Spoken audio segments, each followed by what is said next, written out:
మహిళలు ధరించే నగలు వెనక ఉన్నటువంటి రహస్యం గురించి మీకు తెలుసా?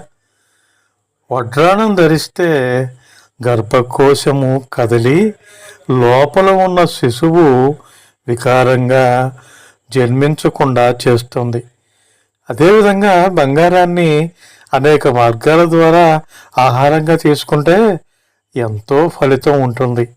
అలాగే బంగారాన్ని ఏ రూపంగా ధరించినా ఎంతో కొంత శక్తి శరీరానికి లభిస్తుంది.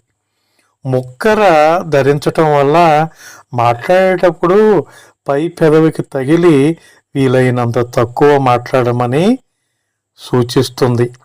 ముక్కర ధరించటం వల్ల ముక్కు కొనపై ఏదో విధంగా దృష్టి కేంద్రీకృతమవుతుంది. అలా దృష్టి ఉండటం ధ్యానంలో ఒక భాగం.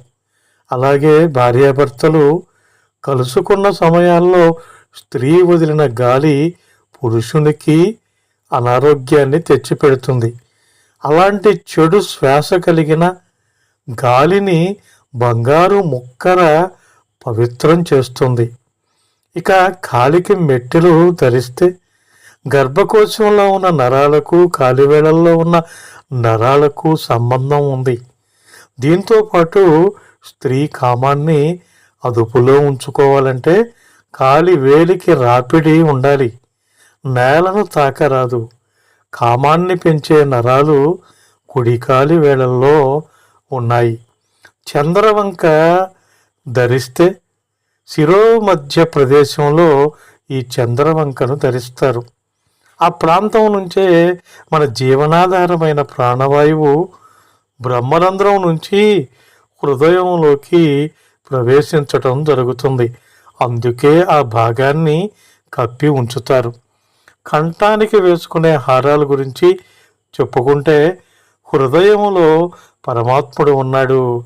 ఆ విషయాన్ని గుర్తించామని చెబుతూ ధరించటమే. తెలిసి తెలియక చేసిన పాపాలను కూడా బంగారం పోగొడుతుంది. బంగారం ధరించడం ద్వారా చెడు కళలు రాకపోవడమే కాదు, గుండెల మీద బంగారం గుండెకు సంబంధించిన వ్యాధులను కూడా నిరోధిస్తుంది.